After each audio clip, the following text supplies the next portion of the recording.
오늘 그 맨 마지막 찬양을 들으면서 진짜 너무 감사하다. 이런 달란트를 가진 분이 이렇게 또 우리 교회 안에 계셔서 참 감사하다라는 생각을 했습니다. 한 구절마다 정말 오늘 설교하고 참 잘 매칭이 되는 말씀이다 이렇게 생각을 합니다. 오늘 수요 예배에 하나님께서 이 주제를 가지고 참 오랫동안 제가 저 자신을 바라보면서도 씨름하기도 했고 그랬던 주제인데 여러분하고 한번 나누고 싶었습니다. 자, 한번 다 같이 한번 제목을 읽어볼까요? 시작. 믿는 자들을 지배하는 죄의 속성을 처리하기. 네. 본문 말씀은 로마서 7장 15절에서 25절까지의 말씀을 한번 교독하겠습니다. 제가 먼저 읽겠습니다. 나는 내가 하는 일을 도무지 알 수가 없습니다. 내가 해야겠다고 생각하는 일을 하지 않고 도리어 해서는 안 되겠다고 생각하는 일을 하고 있으니 말입니다. 내가 그런 일을 하면서도 그것을 해서는 안 되겠다고 생각하는 것은 곧 율법이 선하다는 사실에 동의하는 것입니다. 그렇다면 그와 같은 일을 하는 것은 내가 아니라 내 속에 자리를 잡고 있는 죄입니다. 나는 내 속에 곧 내 육신 속에 선한 것이 깃들여 있지 않다는 것을 압니다. 나는 선을 행하려는 의지는 있으나 그것을 실행하지는 않으니 말입니다. 나는 내가 원하는 선한 일은 하지 않고 도리어 원하지 않는 악한 일을 합니다. 내가 해서는 안 되는 것을 하면 그것을 하는 것은 내가 아니라 내 속에 자리를 잡고 있는 죄입니다. 여기에서 나는 법칙 하나를 발견하였습니다. 곧 나는 선을 행하려고 하는데 그러한 나에게 악이 붙어 있다는 것입니다. 나는 속사람으로는 하나님의 법을 즐거워하나 내 지체에는 다른 법이 있어서 내 마음의 법과 맞서서 싸우며 내 지체에 있는 죄의 법에 나를 포로로 만드는 것을 봅니다. 나는 비참한 사람입니다. 누가 이 죽음의 몸에서 나를 건져 주겠습니까? 다 같이 우리 주 예수 그리스도를 통하여 나를 건져 주신 하나님께 감사를 드립니다.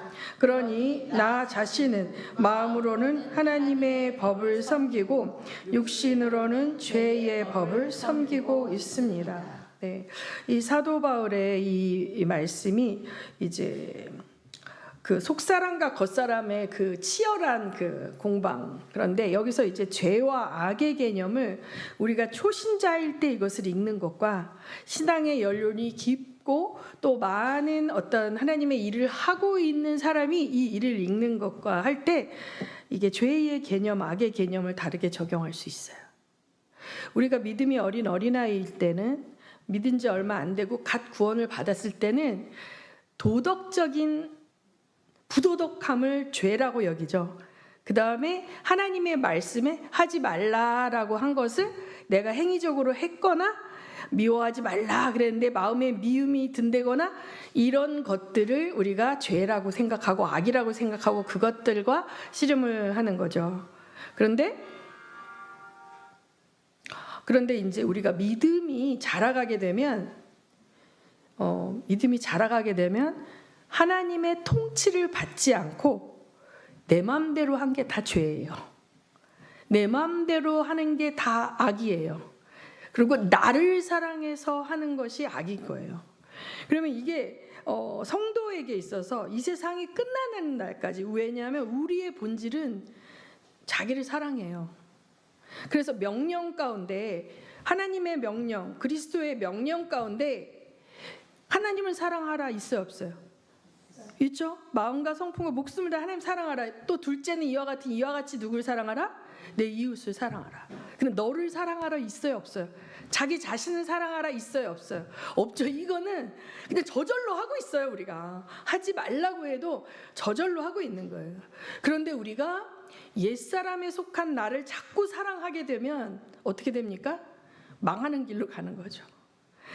하나님 안에 거듭나서 믿음의 상속자가 된 나, 새 피조물 된 나, 하나님의 사명에, 예수 그리스도의 사명에 멍에를 맨 나, 그 나를 사랑하면 어떻게 될까요? 우리가 하나님의 나라를 이루고 하나님의 미션을 성취하고 하나님의 나라 확장에 하나님의 일꾼이 되지만 옛사람에 속한 자연인 나를 계속 사랑하다 보면 그건 악이 되는 거예요. 죄가 되는 거예요. 그래서 사도 바울도 이거 제가 신학교 다닐 때 로마서를 들었는데 제가 좋아했던 교수님이 로마서 갈라디아서로 박사학위 받아오신 분인데 선택 과목이었어요. 로마서 이걸 듣는데 그러니까 신학자들이 이 로마서 7장 8장 거기서 막 별별 거 다 써 있는데 뭐 심지어 이 로마서는 7장은 사도 바울이 불신자 때 했던 고민이다. 하나님을 만나고 전격적으로 거듭난 사도 바울이 이렇게 고민할 수가 없다. 뭐 별별 이야기가 다 있는데 저는 솔직히 여기에 보면 선을 행하려고 애를 쓰고 있는 사도 바울의 고백인 거잖아요. 그러면 사도 바울에게 어떤 악이 있었을까? 그러니까 사도 바울의 인생을 보면 사도 바울은 하나님 때문에 다 버린 사람이에요. 다 버린 사람인데 사도 바울을 죽이려고 쫓아다니는 사람들이 있었어요. 내가 너를 죽이지 않고는 밥도 먹지 않겠다라고 하는 자들이 있었거든요. 그런데 사도 바울이 이게 믿지 않는 자들에게만 그 고통을 겪은 게 아니라 믿음의 공동체 안에서도 왕따를 당하고 고통을 겪었어요. 유대인 크리스찬들 가운데 율법주의자들은 뭐예요? 안식일과 할례를 지켜야 된다는 거예요. 예수만 믿는 거, 십자가의 복음만 갖고는 안 되고 안식일과 할례를 겸하여 해야 된다. 근데 사도 바울은 어떻게 했을까요? 단지 8일 만에 할례를 받았고 율법을 다 지켰던 바리새인 중에 바리새인이에요. 그 다음에 유대인, 자기가 양육했던 유대인들 가운데는 그들이 안식일을 지키고 정결법을 지키는 걸 막지 않았어요. 그 관습과 관례 가운데 또 어떤 때는 그 이방인의 뜰 말고 성소 안에 들어가는 거 그런 거 안 들어가게 하고 최대한 그 문화 속에서 전통 속에서 지켜야 할 룰을 지켰단 말이에요. 그런데도 막 오해를 받았죠. 이방인을 데리고 막 들어갔다 막 이렇게 하는데 나는 그런 적이 없다고 얘기를 해요. 근데 사도 바울에게 있어서 하나만 눈 딱 감으면 돼. 예수 믿는 거 좋은데 안식일과 할례도 행해야 된다라고 하면 편하게 살 수 있고 환영받을 수 있어. 이 타협점. 근데 구원의 조건으로 그거를 첨가하는 거에 대해서 할 수가 없는 거예요. 그렇죠?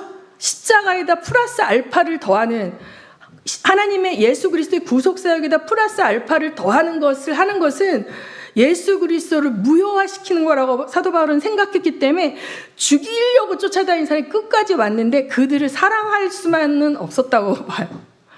그러니까 그 안에 그들한테 복수하고 싶은 마음, 그들을 무시하고 싶은 마음이 끊임없이 올라올 수도 있지 않았을까? 그러니까 이 로마서 7장 15절에서 25절을 그냥 이건 교리적인 거. 우리 안에는 악이야. 우리는 전적인 부패한 타락한 죄인이고 그 다음에 로마서 8장 1절에서 2절이 뭡니까? 그러므로 그리스도 예수 안에 있는 사람은 정죄함이 없다. 우리가 속사람과 겉사람의 싸움 가운데서 내가 원하는 선을 행하지 않고 끊임없이 악을 행하는 자라 할지라도 예수 그리스도 안에 있는 생명의 성령의 법이 우리를 죄와 사망의 법에서 이미 해결해 준 거야. 내가 예수 믿기 전에 이미 뭐예요? 어두움의 영이 이제 무력화되는 사건을 주님이 십자가에서 다 해결해 놓으셨잖아요. 법적인 정당성과 우리 영의 구원에 대해서 이미 처리가 돼 있는 거예요. 이건 원론적인 거잖아요. 우리가 하나님 안에서 우리가 세례받고 성령 세례받고 거듭났으면 우리 어떻게 돼요? 주님이 우리 책임져요. 우리 인생은 지옥 갈래야 지옥 갈 수 없는 인생이에요. 그래서 할렐루야 감사한데 맨날 이 얘기만 하고 있을 거냐. 우리가 죽어서 하나님 나라에 가는 건 맞아.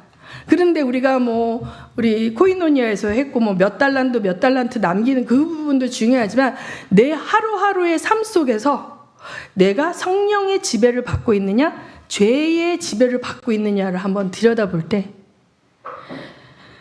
많은 자들이 죄에 끌려서 혹은 그냥 이렇게 깨어있지 않고 이렇게 사는 대로 살다 보면 점점 어떻게 될까요? 죄의 지배와 통치 가운데 그냥 무력하게 끌려가는 인생이 되는 거죠.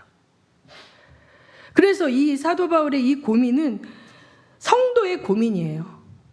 그럼 이제 이런 생각을 해요. 아니, 하나님께서 우리를 영을 아무것도 우리가 한 게 없지만 지옥 갈 영혼들을 예수 그리스도의 그걸로 말미암아 우리의 영혼을 완전히 신분을 딱 바꿔주셨다면 혼과 육에도 죄의 싹시 그냥 뿌리를 내리지 않고 그냥 거룩하게 살 수 있도록 해주시지. 우리 그냥 가만히 있으면 우리도 모르게 관성대로 하다 보면 옛사람이 행했던 것을 하는 그런 육과 혼의 존재로 냅두셨잖아요.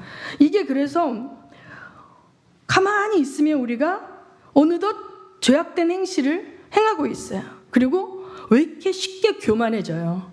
지가 8가지를 하나님의 말씀과 상관없이 한 가지만 하나님 뜻대로 행했으면 마치 100가지를 하나님의 뜻대로 산 사람 마냥 엄청 막 이렇게 하는 우리의 모습이 있어요. 그래서 하나님께서는 우리에게 영혼의 어두운 밤을 허락하십니다. 이 영혼의 어두운 밤은 뭐예요? 하나님이 침묵하시는 것 같고 하나님과 교통하고 싶은데 하나님 계신다는 건 알겠는데 하나님이 나의 기도에 침묵하고 계시는 것 같고 안 느껴지고 뭔가 하나님이 그냥 나를 냅두시는 것 같은 그러한 상태들을 하나님 허락하세요. 그래서 이제 제가 믿음의 선배들이나 이렇게 보면 그것 때문에 하나님을 사랑했던 사람일수록 이런 영혼의 어두운 밤이 될 때 굉장히 고통스러워해요. 우리가 유명했던 마더 데레사 있잖아요. 캘커타 그 사람도 자기가 가장 이제 친했던 신부님에게 그 영혼의 어두운 밤에 주님이 침묵하고 계시고 도무지 안 느껴지고 기도해도 응답이 없으신 것 같고 이런 고통에 대해서 이렇게 얘기했거든요. 그래서 막 사람들이 그는 구원이 없다 그러는데 그게 아니라 하나님께서 영혼의 어두운 밤을 허락하신다는 거예요. 근데 이제 이런 상태를 대하는 성도들의 태도가 되게 다양해요. 이제 은사주의자나 번영신학을 하고 있는 사람들은 부정적인 거를 깊이 들여다보는 걸 싫어하기 때문에 아니야 그런 건 아니야 하나님 나 사랑해 막 하면서 막 이렇게 억지로 이렇게 해가지고 그거를 이렇게 없다 치고 막 이렇게 충만하다 치고 가는 사람들이 있고 뭐 이렇게 약간 말씀과 율법을 되게 중시하는 그런 쪽의 교단의 영성에서는 또 이렇게 죄책감에 묶여버려 내가 뭔가 하나님께 버림받은 것 같은 그런 느낌 때문에 죄책감에 묶여버리기도 하고 그런단 말이죠. 하나님께서 우리 여기에 계신 분들은 새신자가 없어요. 기본적으로 다 믿은 지 10년이 넘은 분들이잖아요. 신앙의 연륜이 있단 말이에요. 그런데 신앙의 초창기 때는요, 뭔가 이렇게 핍박이 온다든지, 가정에서 안 믿는 가족들한테 핍박을 당한다든지, 아니면 막 자꾸 어려움, 막 현실적인 어려움이 온다든지, 고통, 막 이런 게 있는데, 어느 정도 믿고 나면요, 영적으로 그런 부분들은 처리가 되거든요. 그래서 나는 나대로 하나님 안에서 해야 할 거를 해요. 11조도 하고 주일 성수도 하고 열심히 사는데 점점 힘이 빠지면서 뭔가 막 불타오르는 열정이 아니라 그냥 침체되는 그러한 상태가 온다는 거지. 이거에 대해서 많은 이제 분들이 고민도 많이 했어요. 사도 바울도 이런 걸 실어놨지만 이제 유명한 청교도 이제 존 버년이라고 있어요. 그런 사람 또 이제 뭐 그런 분들의 글들을 읽어보면 도대체 이 죄의 지배와 이 눌림에 대해서 내가 무기력한 나의 상태가 너무 답답한데 내가 아무리 생각해도 내가 크게 가시적인 죄를 지은 적이 없는 거예요. 열심히 신앙생활하고 하라는 대로 따라하는데 점점 타이야에 조그만 뭐 아피니 하나 해서 이렇게 펑크가 나면 점점 처음에는 그게 압력이 있지만 오래가면 좀 빠지는 것처럼 그냥 한 방에 훅 가는 게 아니라 차츰 힘이 빠지는 그런 상태에 대해서 되게 많이 힘들어하는 선배들의 글을 제가 읽었어요. 이번에 기도용 안에서 또 잔느기용 글도 읽고 막 이렇게 했는데 이것은 정말 성도들에게 백해 무익하기만 하다면 하나님께서 이것을 허락하시지 않았겠죠. 그러나 이 시간들을 통해서 하나님께서는 우리를 돌아볼 수 있는 시간들을 허락해 주셔요. 그래서 믿음의 선배들이 이제 이런 부분들을 가지고 어떻게 하나님 앞에 나아간다를 이렇게 봅니다. 하나님은 우리를 지으실 때 완전한 자유의지를 가진 존재로 지으셨죠. 그렇죠? 그래서 우리가 악을 선택할 수도 있는 존재로 지으신 거죠. 그렇죠? 근데 이제 우리 조 목사님이 지난주에 설교 때 말씀하셨지만 하나님이 큰 울타리를 세워 놓으시고, 그렇죠? 하나님의 믿음의 백성들을 그 울타리 안에서 기르시는데 그 울타리를 넘어가지 않지만 그 울타리에 있다 보면 어떻게 해요? 뭐 잘못 가고 뭐 이렇게 하지만 결국은 그 울타리가 이렇게 트여 있는 쪽으로 쭉 가다 보면 하나님이 원하시는 그 곳에 다다른다는 거죠. 그렇죠? 그래서 우리가 그 울타리 안에서 하나님의 돌보심과 그걸 받지만 우린 그 안에 프로그래밍된 대로 움직이는 로봇처럼 살지 않는단 말이에요. 그 안에서 얼마든지 나의 자유의지를 가지고 오른쪽으로 가고 싶다, 왼쪽으로 갔다, 뒤로 돌아갔다, 다시 앞으로 갔다, 그 안에 있지만 그 안에서 충분히 나의 자유의지와 선택을 가지고 간다는 거죠. 하나님의 통치를 받는다고 해서 우리가 100% 하나님이 시키는 대로만 하며 살 수 있도록 그렇게 프로그래밍 되어져 있는 존재가 아니다. 이것이 중요한데, 그러면서 우리가 그러면 하나님, 제가 잘못된 선택을 하면 다리 몽댕이를 부러뜨려 절대로 그런 걸 하지 않도록 해주세요. 이렇게 해도 하나님 우리가 잘못된 선택을 하고 그럴 때 그냥 냅두시는 경향이 많아요.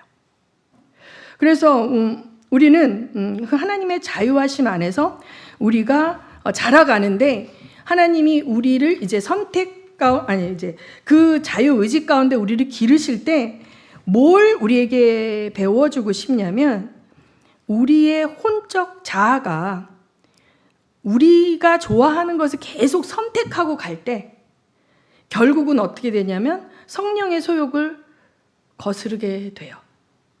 그러니까 우리는 법칙상 우리의 속사람은 깨어있지 아니하면 자꾸만 육과 혼의 요구를 채우는 쪽으로 살아가는 게 쉬운 거예요, 그게.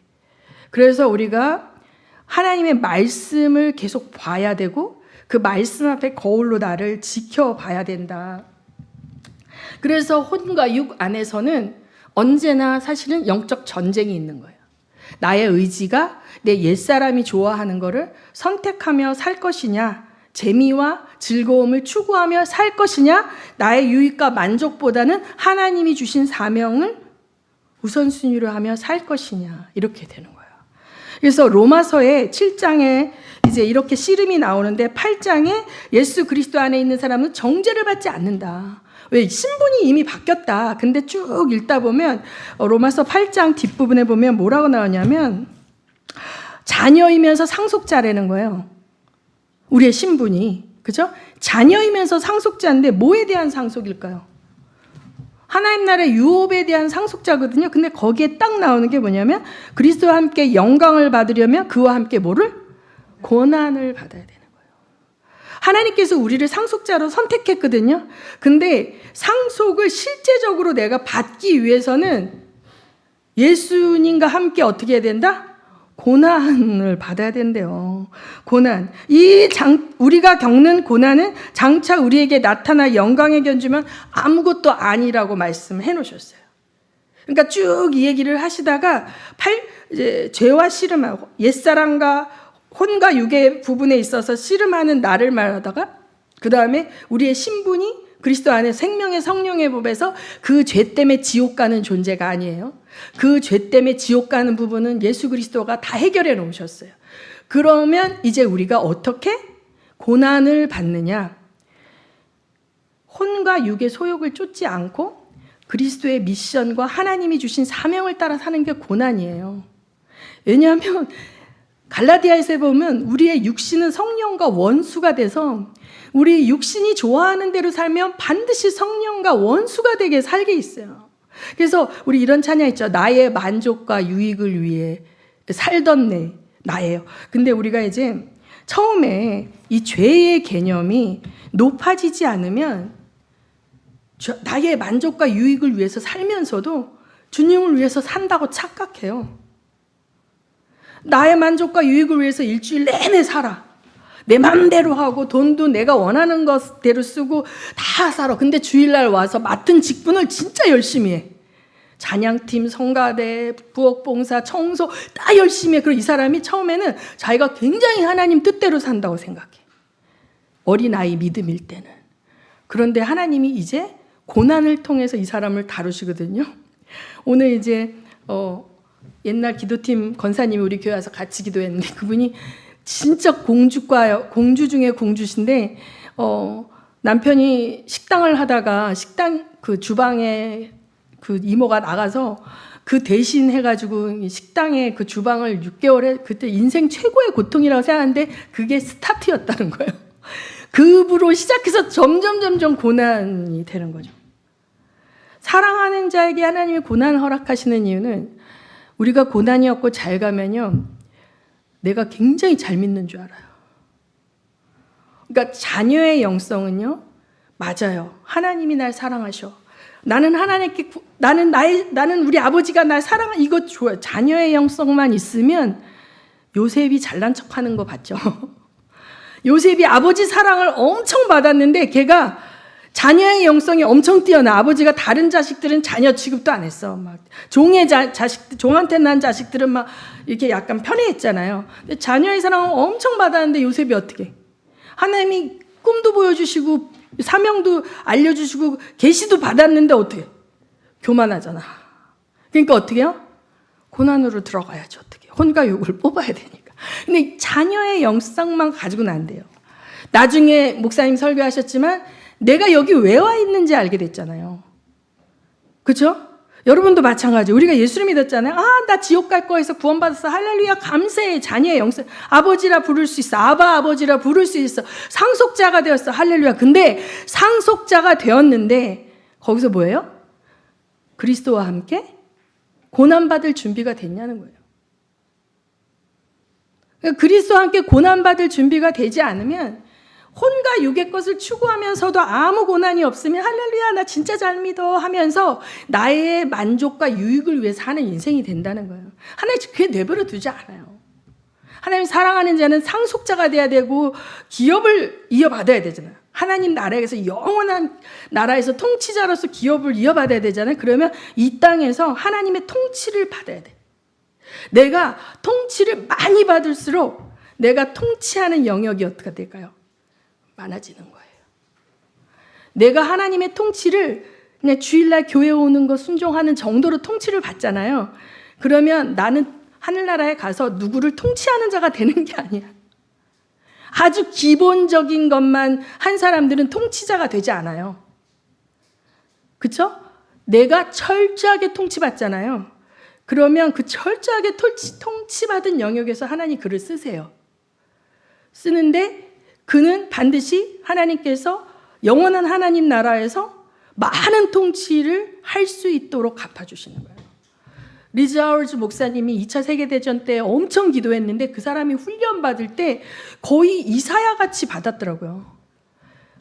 1900년대 초반에 1차 세계대전, 2차 세계대전 살았던 우리 시대의 사람인데 뭐 그 당시는 이 모자를 쓰지 않고 돌아다니는 것은 엄청 무례한 행동이었대요.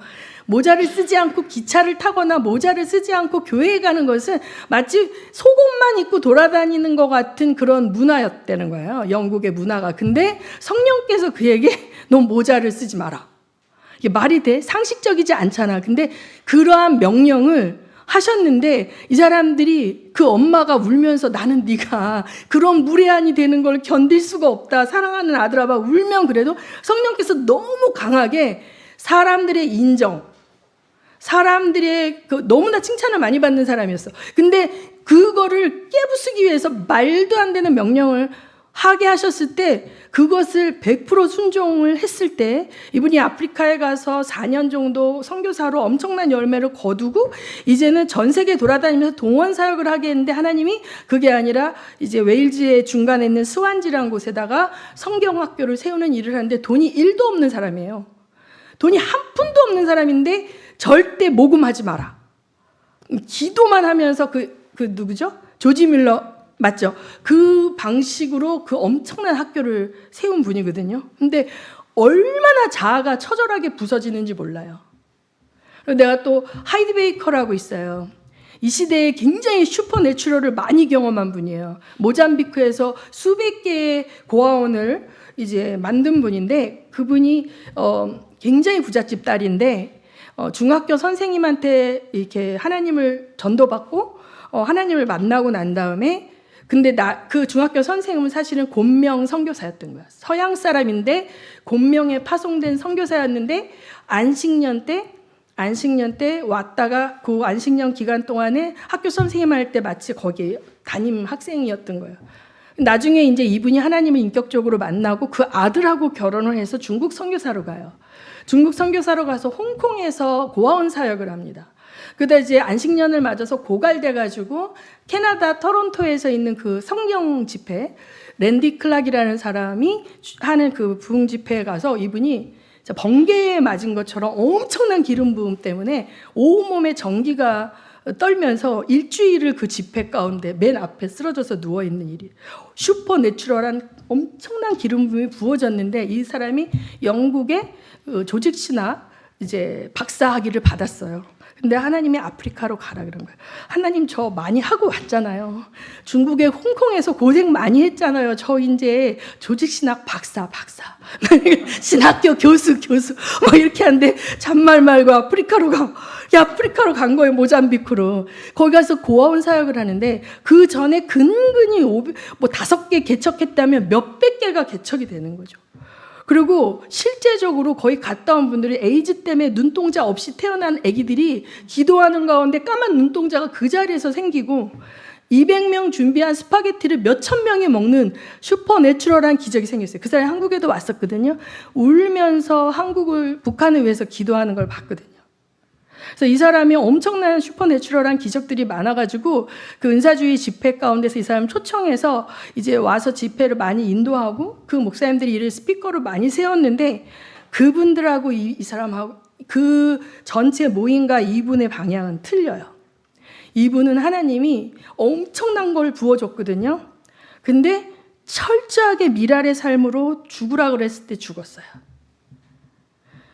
제가 많은 선지서들의 요새 읽고 왜냐면 이렇게 기도하는데 나라는 점점 망가져가는 것 같고 나는 너무 무기력하고 마치 하박국 선지자나 이렇게 예레미야 선지자처럼 모든 시스템이 붕괴되고 엉망진창이 되고 거꾸로 가는 이 상황을 지켜보는 자신 가운데 마음의 슬픔이 계속 있었어요. 그 선지사 엘리야 선지자는 어떻게 아합의 때를 건졌을까? 다니엘 선지자는 어떻게 그 시절을 견뎌냈을까? 막 이런 생각을 하면서 계속 말씀을 막 찾아서 계속 보면서 이렇게 있었어요. 근데 이 하이디 베이커가 거기서 고아원 사역을 하면서 엄청나게 많은 사람들이 이제 고아 아이들이 성가대를 만들어가지고 트럭을 타고 마을 돌아다니면서 찬양을 하면 마을 사람들이 그냥 걸어 나와서 그냥 영접을 하는 일들이 생겨나는 거예요. 근데 아이들이 너무 더럽고 부모한테 버림받은 아이들인데 이분이 아이들을 너무 막 진짜 예뻐하는 성령이 사랑을 부어주신 것 같아요. 근데 정부에서 쫓아냈어요. 그 고아원도 빼앗고. 그래서 하나님 어떻게 할까 했더니 이제 가라는 거죠. 어디로. 그래서 자기 가족만 애들이 걸어서 다 쫓아와. 고아들이. 걸어서 다 쫓아와. 그러니까 그 엄청난 슈퍼내추럴의 그 파워와 능력을 기름 부음을 받았는데 하나님의 상속자가 됐는데 감내할 수 없는 고난이야. 그래서 제가 사실은 은사주의 옛날에 이제 그런 집회 같은 데 가서 보면 인본주의적인 슈퍼내추럴 영성이 있어요. 너무 무서워요. 자기를 만족시키는 환상과 자기를 만족시키는 예언과 뭔가 이런 것들을 이제 하게 하는 그런 어떤 매뉴얼 같은 것들도 있고 인위적으로 이렇게 하는 게 위험해요. 성경을 아무리 봐도 또 신약을 아무리 봐도 또 믿음의 선배들 아무리 봐도 하나님이 엄청나게 부어줬을 때는 그 사람을 행복하게 하려고 부어준 게 아니라 하나님이 아무도 못 가는 곳을 그 사람을 가게 하는 거야. 사도 바울도 삼층천을 봤잖아요. 그치만 삼층천에 대해서 자세히 얘기하지 않아요. 그것을 성경에 매뉴얼로 만들어 놓고 그걸 방법론으로 학교를 운영하고 그러지 않아요. 그건 그냥 셧업하고 있어요. 왜? 사람들이 그걸 추구할까 봐. 그런데 사도 바울이 얘기하는 것은 부어준 은혜를 가지고 뭘 해야 된다? 아무도 안 가는 곳에 갈 수 있는 상속자의 그 마인드가 있으면 고난을 견딜 수 있다는 거예요. 고난은 할렐루야 기뻐하는 게 아니라 고난은 기쁘지 않아요. 힘들어요. 견디는 거예요. 인내하는 거예요. 성도의 인내가 있네요. 근데 마귀는 어떻게 속이냐면 너는 행복할 자격이 충분하니까 너는 이렇게 지성을 가지고 나의 행복과 나의 기쁨을 추구하는 것 쪽으로만 계속 가게 하는 거예요. 사명과 생명을 살리는 영혼 구원과 상관없는 슈퍼내추럴한 경험은 교만하게 될 수 있어요. 자아를 증대시킬 수 있어요. 많은 사람들이 내가 모퉁이떨에서도 보고 이렇게 보면 막 자매들이 막 무슨 영춤도 추고 막 이렇게 하는 자매들 보면 상처가 엄청 많은데 이걸 열등감을 숨기기 위해서 한 방의 은사나 이런 어떤 슈퍼내추럴한 걸로 자기 이런 사람이야 하고 뛰어넘으려고 해서 물론 하나님이 부어주는 것도 있지만 그 자아가 증대됨으로 말미암아 교회의 덕이 안 되고 질서가 안 잡혀요. 그런 것을 원수가 노리는 거죠. 그래서 제가 정혜연 집사님하고 이렇게 교제를 하면서 그분이 그러더라고요. 자기가 이걸 부어주기 위해서는 며칠 동안 뭐가 잡히면 자기를 죽이는 걸 하면서 자기를 뭐예요? 관리하고 온다는 거예요. 그리고 이제 성도들을 돕는 부분은 쉽다는 거예요. 성도들은. 근데 사역자들을 도울 때 어떤 분들은 하나님께서 주신 잠재적인 은사들이 있대요. 손을 대면 안다는 거지. 그런데 그분들 안에 마음이 가난함이 없고 나를 좀 부어서 도와 막 이런 분들 있잖아요. 목사니까 너 집사니까 나 좀 채워서 나한테 이 은사가 너가 있는 은사가 열리게 해봐 막 이런 분들이 있으면 자기는 부을 수가 없대. 왜냐하면 이거는 죽어야만 열리는 건데 자아가 증대되어 있어서 나 목사고 너 집사니까 나 부어서 나 열어 이렇게 하면 망한다는 거야. 그런 사람한테 부어주면. 갈 수는 있다는 거예요. 자기 그걸로 인해서 일시적으로.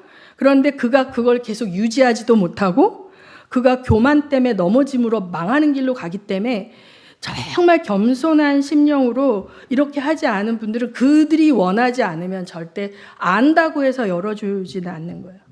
근데 내가 이렇게 이래요. 나 이런 부분 때문에 고갈됐고 내가 목회를 하는데 성도들의 이 부분을 전혀 할 수 있는 능력이 없고 성령의 도움이 필요한데 함께 기도해 주세요. 이렇게 솔직하게 얘기하는 분들한테는 같이 하면 바로 달라져요. 근데 자기 잘하고 있다. 나 이런 것도 받고 이런 경험도 있고 이렇게 하고 있다 그러면 아 그러세요? 하고 이 사람은 안 붙는 거예요. 그러니까 내가 이 여러 은사자를 경험했지만 이 사람을 신뢰하고 같이 사역할 수 있는 이유는 영분별이 있어요. 그래서 양신 역사하는 자들을 정확히 알아요. 그리고 양신 역사로 자아를 증대하고 자기를 높이기 위해서 체험을 추구하는 자들은 오히려 닫아버리죠. 낮춰버리죠. 그러니까 이게 뭐냐면 마귀는 우리가 고차원적인 미혹에서 이 죄의 지배를 받을 수 있다는 거 알아야 되거든요. 하나님을 사랑하고 헌신한 자들은요, 도덕적으로 죄를 짓지 않아요. 그리고 사회적 관계 속에서도 내가 참고 말지 누구한테 막 이렇게 하지 않아요. 그럼 마귀는 우리를 어떻게 넘어뜨리겠어요? 미혹해야 넘어지는 거예요. 그것이 좋은 거라고 생각해서 가게 만들어야 넘어지는 거. 한참 가다 보면 묶여가지고 못 나오는 거지. 혹은 열매가 없어. 사람이 살질 않아. 오히려 사람들이 상처받거나 막 무례하게 예언하고 막 이러거든요. 성령은 무례하지 않으시거든요. 이렇게 되는 거죠. 그래서 하나님께서는 이제 넘어짐을 허락하시는 거예요. 침묵하시는 거예요, 성령이. 그래서 영혼의 어두운 밤 속에서 계속 하나님의 이름을 부르면서 자기를 돌아보는 과정을 허락하신다는 것은 하나님이 우리를 사랑하시기 때문에. 에덴 동산에서 아담이 하나님과 막 엄청 커뮤니케이션이 잘 됐고 먹을 것을 위해서 일하지 않아도 됐어요. 그 에덴에서 살았잖아요. 그냥 온갖 과일이 다 있고 그 다음에 통치권이 있었잖아요. 그런데 그가 타락했잖아요. 그가 자기가 하나님인 줄 하나님처럼 살면서도 하나님의 자리를 넘봤잖아. 우리를 단박에 다 그렇게 해결해 주셨다면 우리가 아담이 한 죄를 짓지 말라는 법이었거든.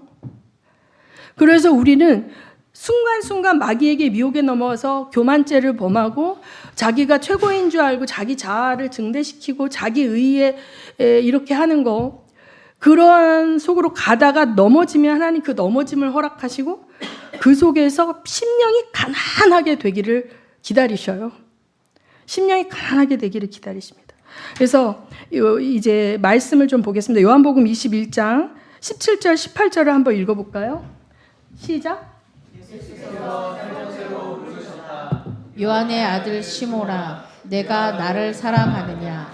그때 베드로는 예수께서 내가 나를 사랑하느냐 하고 3번이나 물으심으로 불안해서 주님께서는 모든 것을 아십니다.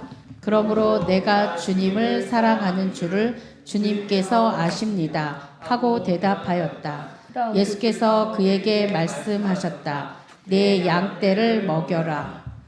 18절 시작. 내가 진정으로 내게 말한다. 내가 젊어서는 스스로 띠를 띠고 내가 가고 싶은 곳을 다녔으나 내가 늙어서는 남들이 내 팔을 벌릴 것이고 너를 묶어서 내가 바라지 않는 곳으로 너를 끌고 갈 것이다. 자, 여기 보면 예수님을 모른다고 배반했던 베드로에게 예수님이 오셔서 회복시켜 주시고 네가 날 사랑하느냐 물어보시고 사명을 주시죠. 하나님의 양을 띠라. 여기까지는 잘 아는데 사명자가 나중에 어떻게 돼? 원치 않는 곳으로 끌려가는 거야.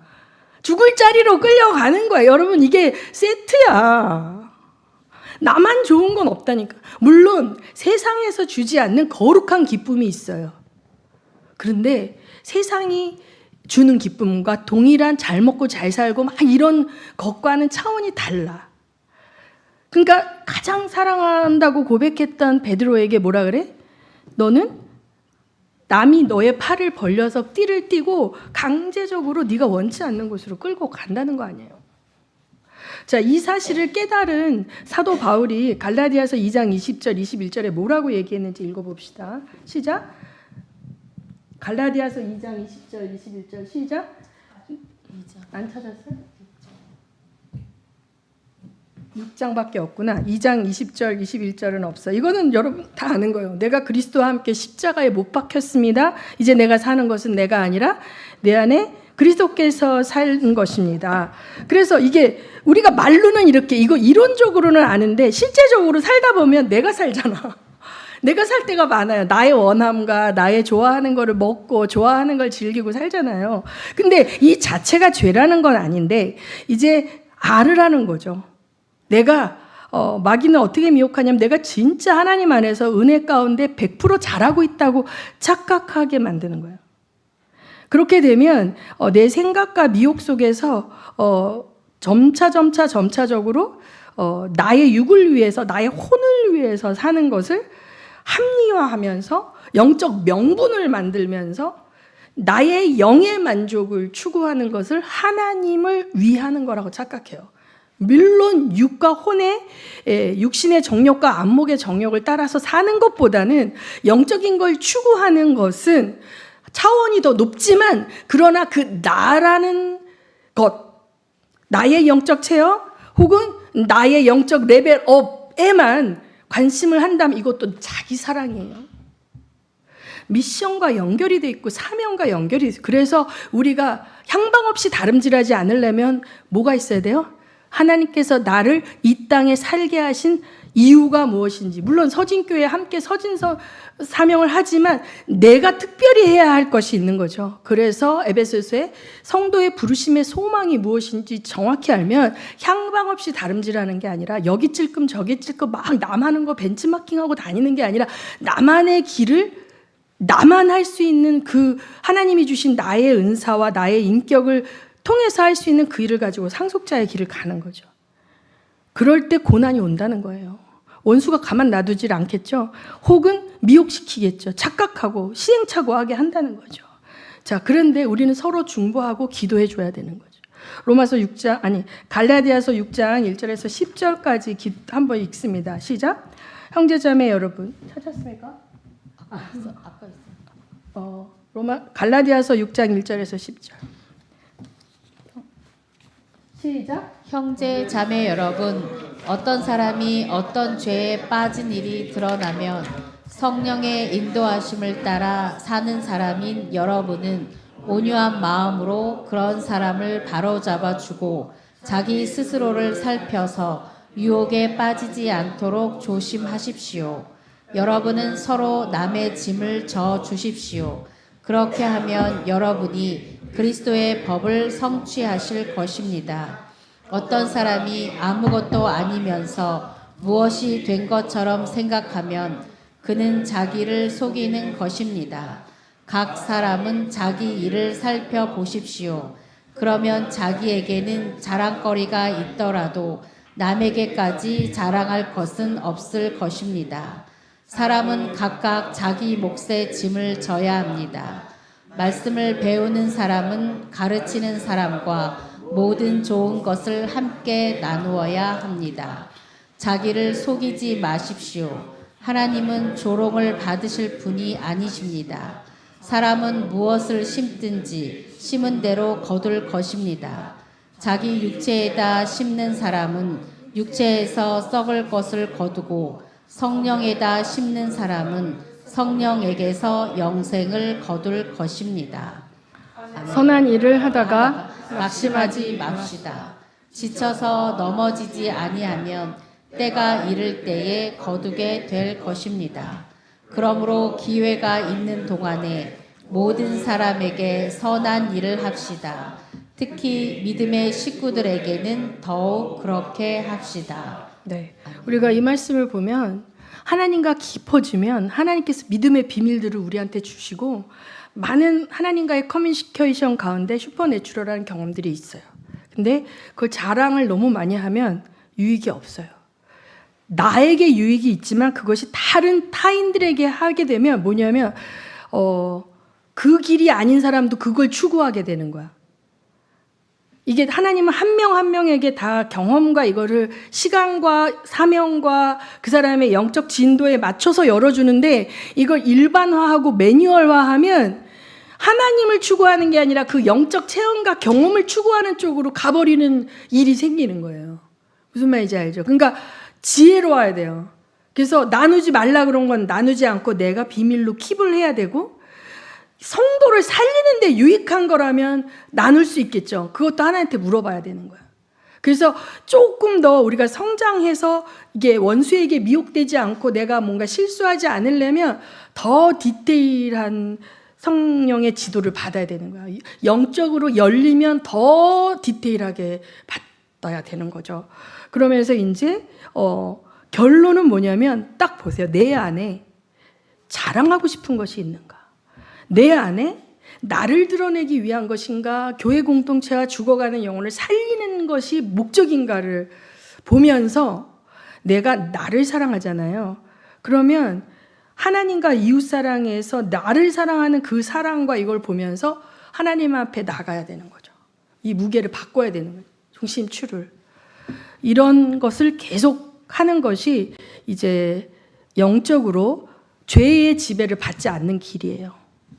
근데 이런 생각을 하겠죠. 아니 목사님 뭐 이렇게 큰 노하우가 있는 것처럼 말씀하시더니 무슨 뻔한 얘기를 하시면서 뻔한 얘기인데 봐봐요.